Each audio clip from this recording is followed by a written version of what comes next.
जब भी दो इंसान आमने सामने बैठते हैं, बातचीत करते हैं, तो उनके बीच में टकरार होता ही है। टकरार का मतलब होता है एक दूसरे की बातों से असहमति होना।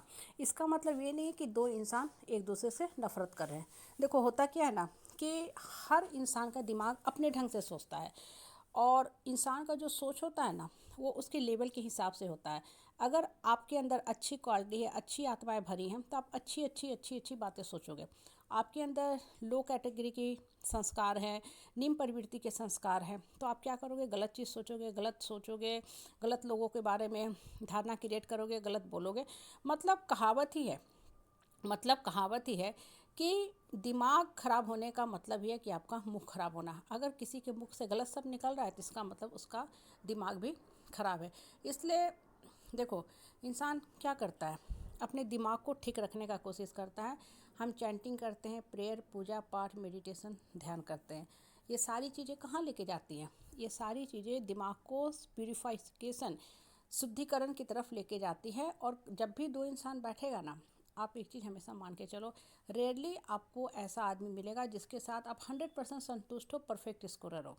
जैसे बच्चे होते हैं ना, रेयरली ऐसा होता है कि हर सब्जेक्ट में परफेक्ट स्कोर ले आए, नहीं होता है। एक्सेप्शन एक दो ऐसे हो जाते हैं, लेकिन नॉर्मली नहीं होता है। कहने का मतलब क्या होता है ना कि मन का शुद्धिकरण बहुत ज़रूरी है।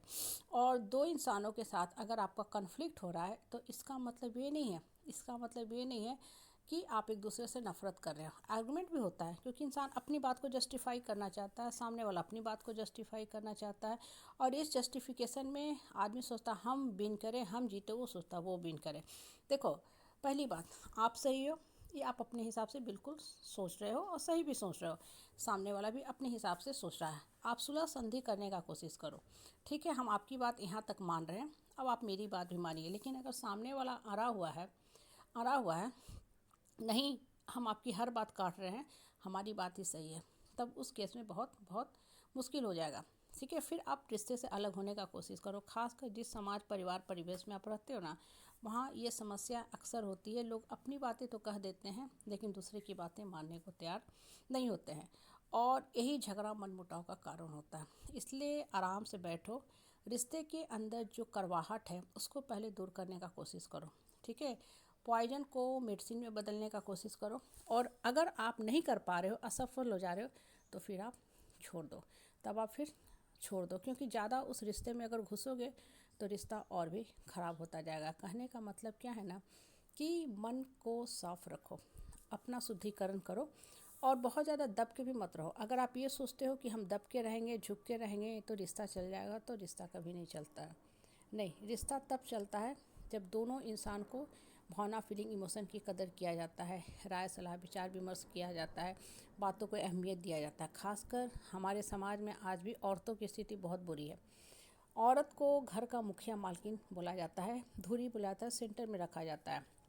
लेकिन आज भी पुरुष समाज जो है औरत के ऊपर चढ़ के रहता है। और ख़ासकर बहुत से ऐसे पति होते हैं जो निम्न प्रवृत्ति के होते हैं, वो औरत पे शासन करने को ही तरजीह देते हैं कि हम मर्द हैं, मतलब हम औरत पे शासन करेंगे। मैं ऐसे मर्द को तो पहली बात मर्द में गिनती ही नहीं हूँ। द्रौपदी का जो मर्द चीरहरण कर रहा है वो तो मर्द है ही नहीं। इसलिए श्री कृष्ण ने अर्जुन को क्या बोला था, जब अर्जुन युद्ध से भाग रहे थे ना, तो उसके लिए एक ही शब्द बोला था, हे नपुंसक अर्जुन, तुम इतने शूरवीर होकर युद्ध से क्यों भाग रहे हो? युद्ध नहीं, ये तो धर्म युद्ध है, हक की लड़ाई है। तो जो इंसान आपके लिए गलत शब्द बोल रहा है, ठीक है, आपको टॉर्चर कर रहा है, physical, domestic, mental, emotional, financial, psychological, sexual, किसी भी तरह का, पहली बात को उसको तुम, क्या मैं बोलूँ, शब्द भी अच्छा नहीं लगता है बोलना, एक अच्छा इंसान में गिनना बंद कर दो। वो तो एक, क्या बोलते हैं, पौरुष शक्तियुक्त मर्द है ही नहीं, उसको तो मर्द की श्रेणी से आप हटा ही दो, तो आपके मन के अंदर शांति हो जाएगी। जो मर्द ही नहीं है उससे बात करने का क्या फ़ायदा है? ठीक है, जो मर्द पौरुष शक्तियुक्त होगा ना, वो औरत की इज्जत करेगा, उसके मान सम्मान की रक्षा करेगा, और जब सही होगी औरत तो उसके फेवर में खड़ा होगा। पति का काम क्या है? परमेश्वर पति तब गिना जाता है जब औरत के पीछे ढाल बन के खड़ा होता है कि हाँ मेरी पत्नी सही है। जो अन्य से अपनी पत्नी को घुटा रहा है, डरा रहा है, धमका रहा है, वो फिर पति कहाँ है? वो तो उस लायक ही नहीं है। परमेश्वर क्यों भगवान को बोला जाता है कि परमेश्वर जो होते हैं प्रत्यक्ष देखते हैं, पार्शियल नहीं होते हैं। जो पति ही पार्शियल है, आपके फेवर में नहीं है, तो ऐसे पति के साथ खड़े होने का क्या फ़ायदा है? जीवन का अपना लक्ष्य